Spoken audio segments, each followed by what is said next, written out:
በመካከለኛው ምስራቅ ለሳምንታት ሲካሄድ የቆየውና ዓለምን በስጋት ውስጥ የከተተው የአሜሪካ እስራኤልና የኢራን ጦርነት አሁንም የዓለምን የልብ ትርታ ከፍና ዝቅ እያደረገው ይገኛል። ፕሬዝዳንት ዶናልድ ትራምፕ ኢራን በቁጥጥሯ ስር የሚገኘውን የበለጸገ ዩራኒየም ክምችት ለአሜሪካ አሳልፋ ለመስጠት መስማማቷን ይፋ ማድረጋቸውም እያነጋገረ ይገኛል።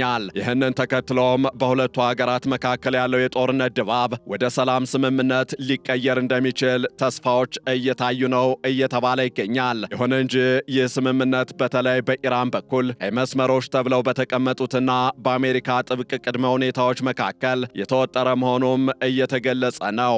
ፕሬዝዳንት ዶናልድ ትራምፕ የኒውክሌር አቧራ ወይም ኒውክሌር ደስት በማለት የጠሩት የኢራን የበለጸገ ዩራኒየም ክምችትን አሳልፎ የመስጠት ጉዳይ ለቀጠናው ሰላም መረጋገጥ እንደ ትልቅ ስኬት ቢቆጠርም የኢራን መንግስት የዩራኒየም የማበልጸግ መብቷን ፈጽሞ አሳልፋ እንደማትሰጥ በጽኑ መግለጹ ድርድሩን እጅግ ውስብስብ ያደርገዋል። እናም በዕለቱ የዓለም አቀፍ ትንታኔ ዝግጅታችን ፕሬዝዳንት ዶናልድ ትራምፕ ኢራን የበለጸገ የዩራኒየም ክምችቷን አሳልፋ ለመስጠት መስማማቷን መግለጻቸውን እንዲሁም የሁለቱን ሀገራት የድርድር ነጥቦች፣ የባለስልጣናቱን ስጋትና ማስፈራሪያ ከዚህ ባሻገርም ይህ ዶናልድ ትራምፕ ያሉት ነገር እውነት ሆኖ ከተገኘም በዓለም አቀፍ ደረጃ ያለውን አንድምታ ልንመለከት ወደድን። ከዓለም አቀፍ የትንታኔ ዘገባ ዝግጅቱ ጋር ታሪኩ ጋሹ ነኝ።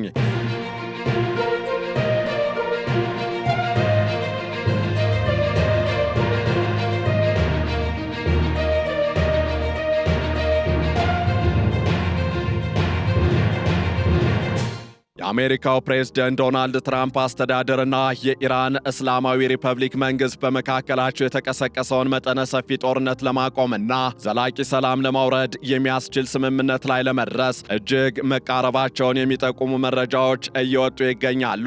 ይህ በአውሮፓውያኑ ፌብሩዋሪ ወር ማብቂያ ላይ የጀመረውና መካከለኛው ምስራቅን በከፍተኛ ውጥረት ውስጥ የከተተው ግጭት አሁን ላይ ወደ ዲፕሎማሲያዊ መፍትሄ እያዘገመ መሆኑን የሚያሳዩ አዳዲስ ክስተቶች በዓለም አቀፍ ደረጃ ትኩረትን ስበዋል። በተለይም ፕሬዝዳንት ዶናልድ ትራምፕ ኢራን በከርሰ ምድር ውስጥ ያከማቸችውንና ለኒውክሌር ጦር መሳሪያ መስሪያነት ሊውል ይችላል የሚባለውን የዩራኒየም ክምችት ለአሜሪካ አሳልፋ ለመስጠት መስማማቷን መግለጻቸው ለጉዳዩ ትልቅ ፋይዳ ሰጥቶታል። ይህ የኒውክሌር አቧራ ወይም ኒውክሌር ደስት ተብሎ በትራምፕ የተሰየመው የበለጸገ የዩራኒየም ክምችት ጉዳይ በሁለቱ ሀገራት መካከል ለዓመታት የዘለቀው የኒውክሌር ውዝግብ ዋነኛ ማጠንጠኛ ሆኖ ቆይቷል። ፕሬዝዳንት ትራምፕ በዋይት ሃውስ ባደረጉት የትላንት ንግግራቸው ኢራን የኒውክሌር ጦር መሳሪያ እንዳይኖራት ማድረግ እጅግ አስፈላጊ ነው፣ እነርሱም ለዚህ በጽኑ ተስማምተዋል ብለዋል። ይህ ስምምነት ከጥቂት ሳምንታት በፊት ከነበረው የጦርነት ድባብ አንጻር ሲታይ ትልቅ ለውጥ መሆኑን ተንታኞች ይገልጻሉ። ይሁን እንጂ ከኢራን በኩል የሚወጡ መረጃዎች እንደሚያመለክቱት ከሆነ ሀገሪቱ ዩራኒየም የማበልጸግ መብቷን ሙሉ በሙሉ አሳልፋ ለመስጠት ፈቃደኛ አይደለችም። ይህ በሁለቱ ወገኖች መካከል ያለው የሐሳብ ልዩነትና በፓኪስታን አስተባባሪነት የሚካሄደው ድርድር የቀጣዩን ጊዜ የዓለም አቀፍ ፖለቲካ መልክ የሚወስን እንደሚሆንም ይጠበቃል።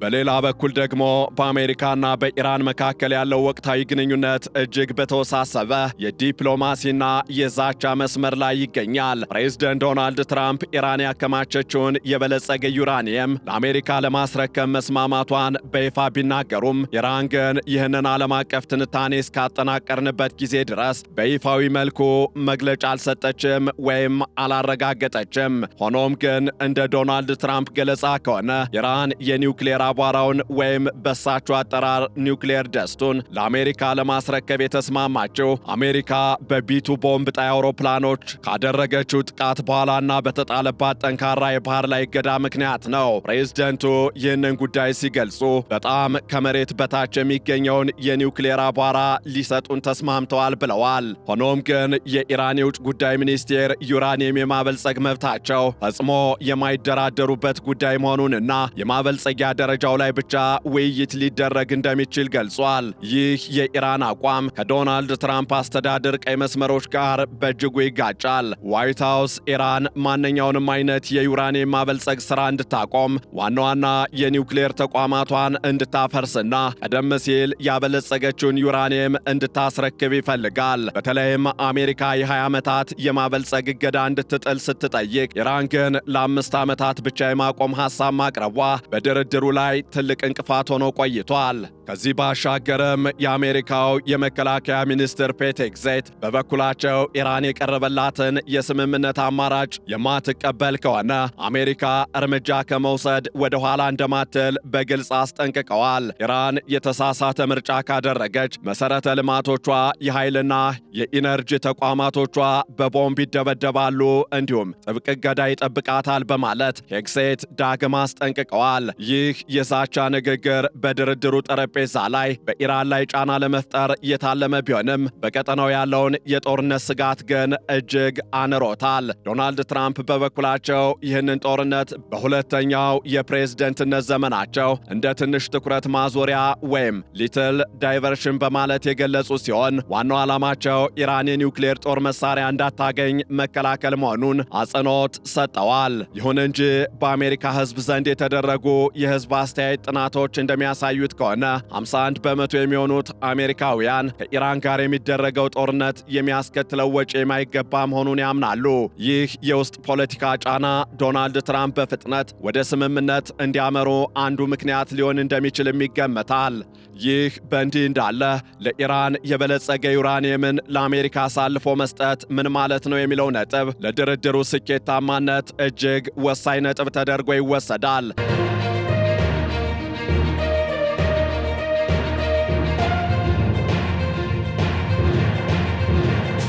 ለኢራን የኒውክሌር መርሃ ግብሯ የብሔራዊ ኩራትና የሉዓላዊነት መገለጫ ተደርጎ ይወሰዳል። ዩራኒየምን አሳልፎ መስጠት ማለት አገሪቱ ለዓመታት የለፋችበትን የቴክኖሎጂ ውጤት ማጣት ብቻ ሳይሆን ለወደፊቱ ሊኖራት የሚችለውን የመከላከያ አቅም አሳልፎ መስጠት እንደሆነ በኢራን ወገን ይታሰባል። በሌላ በኩል ይህንን እርምጃ መውሰድ በሀገሪቱ ላይ የተጣለውን እጅግ ከባድ የኢኮኖሚ ማዕቀብ ለማስነሳትና የሆርሙዝ የባህር ሰርጥ ላይ የተጣለውን እገዳ ለማስወገድ ብቸኛው መንገድ ሊሆን ይችላል። የሆርሙዝ የባህር ሰርጥ በዓለም ላይ ካለው የነዳጅና የተፈጥሮ ጋዝ ዝውውር 20 በመቶውን የሚይዝ በመሆኑ የዚህ መስመር መዘጋት ለኢራንም ሆነ ለዓለም ኢኮኖሚ ትልቅ ራስ ምታት ሆኗል። አሜሪካ በበኩሏ ይህንን ዩራኒየም በእጇ ማስገባት ማለት ኢራን በአጭር ጊዜ ውስጥ የኒውክሌር ቦምብ ለመስራት የሚያስፈልጋትን ግብዓት ማሳጣት ወይም ደግሞ የኒውክሌር ጦር መሳሪያ ባለቤት የምትሆንበትን ጊዜ ማራዘም እንደሆነ ታምናለች።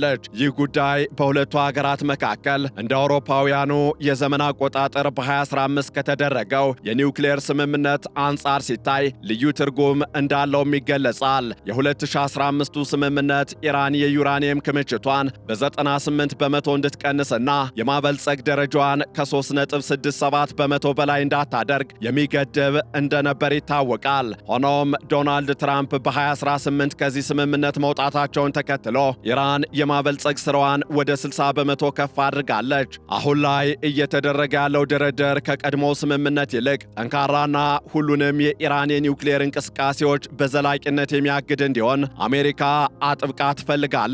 የእስራኤል የመከላከያ ሚኒስቴር እስራኤል ካትዝ እንዳሉት ኢራን በታሪካዊ የመስቀለኛ መንገድ ላይ ትገኛለች። አንደኛው መንገድ ሽብርንና የኒውክሌር ትጥቅን ትቶ ሰላምን መምረስ ሲሆን፣ ሁለተኛው ደግሞ ወደ ጥልቁ ገደል የሚወስድ ነው ብለዋል።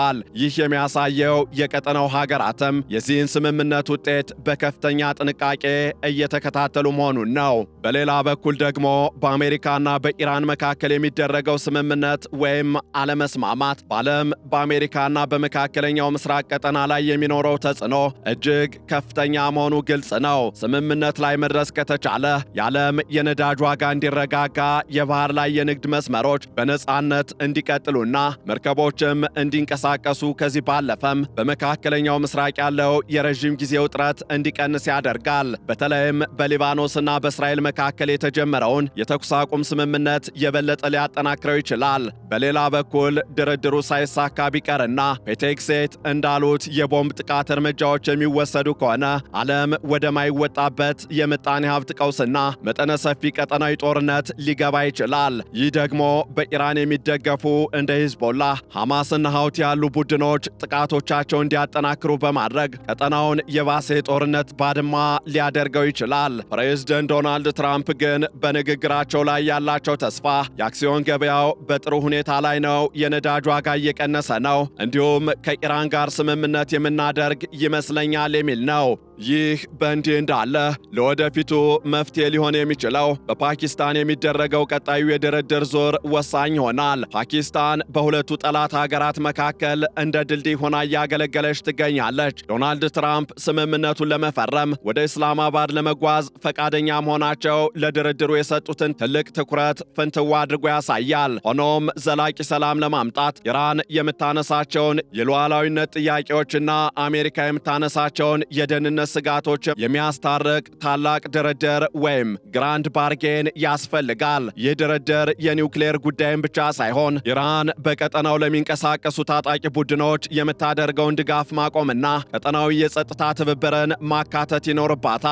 የአሜሪካው ምክትል ፕሬዝደንት ጄዲ ቫንስ እንዳሉት ከሆነም ኢራን የቀረበላትን ይህንን ታላቅ ድርድር መቀበል ለሀገሪቱ ሕልውና ወሳኝ ነው። በጥቅሉ ሲታይም በዶናልድ ትራምፕና በኢራን መሪዎች መካከል ያለው የዲፕሎማሲ ግብግብ የዓለምን ትኩረት ስቧል። ዶናልድ ትራምፕ ኢራን የኒውክሌር አቧራውን በእርሳቸው አጠራር ማለት ነው ለመስጠት ተስማምታለች ቢሉም በሁለቱ ወገኖች መካከል ያሉት ቀይ መስመሮች አሁንም እንደተጠበቁ ናቸው። አሜሪካ ጦርነትን እንደ አማራጭ እያሳየች ድርድርን ማስቀደሟ፣ ኢራን ደግሞ በኢኮኖሚ ጫና ውስጥ ሆና መብቷን ለማስከበር መሞከሯ ሂደቱን ውስብስብ ያደርገዋል። ሆኖም ግን ሁለቱም ወገኖች ጦርነቱን ለማቆም ያላቸው ፍላጎት ከማንኛውም ጊዜ በላይ የጎላ ይመስላል። የፓኪስታኑ ድርድር ውጤትና ኢራን በእርግጥም የበለጸገ ዩራኒየሟን አሳልፋ የምትሰጥ ከሆነ መካከለኛው ምስራቅ አዲስ የሰላም ምዕራፍ ሊጀምር ይችላል። ይህ ካልሆነ ግን የአሜሪካው የጦር ሚኒስቴር ፔቴክሴት እንዳስጠነቀቁት ቀጠናው ወደ ከፋ የጥፋት አዙሪት ውስጥ መግባቱ የማይቀር ይሆናል።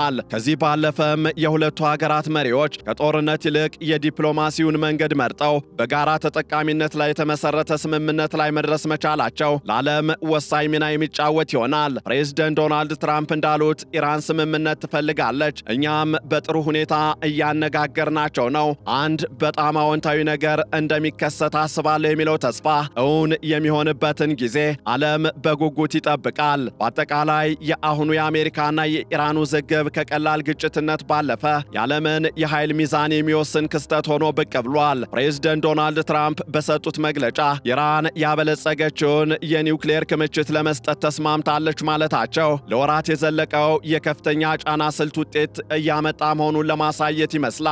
ኢራን በበኩሏ የኢኮኖሚ እገዳው እንዲነሳላትና የኒውክሌር መብቷ እንዲከበርላት በዲፕሎማሲያዊ መንገድ እየታገለች ትገኛለች። የፓኪስታኑ ድርድር ውጤትና በሆርሙዝ የባህር ወሽመጥ ላይ ያለው ወታደራዊ እንቅስቃሴ የቀጣዮቹን ሳምንታት አቅጣጫ የሚወስኑ ይሆናሉ። ጦርነቱ በሰላም ስምምነት ከተደመደመ ትራምፕ ታላቁን ስምምነት አድራጊነታቸውን የሚያረጋግጡበት ሲሆን ኢራንም ከጥፋት የምትድንበት ዕድል ታገኛለች። ያ ካልሆነ ግን መካከለኛው ምስራቅ ወደማይወጣበት የቀውስ አዙሪት ውስጥ ሊገባ ይችላል። የዓለም ዓይን አሁን በዋይት ሃውስና በቴህራን መካከል ባለው የቃላት ጦርነትና በሚስጥር በሚከናወኑት የዲፕሎማሲ ንግግሮች ላይ አርፏል። ይህንን ዓለም አቀፍ ትንታኔ ስናዘጋጅ ቢቢሲ፣ ሮይተርስ፣ ዘ ዋሽንግተን ፖስት እንዲሁም ሲቢኤስ ኒውስን በዋቢነት ተጠቅመናል።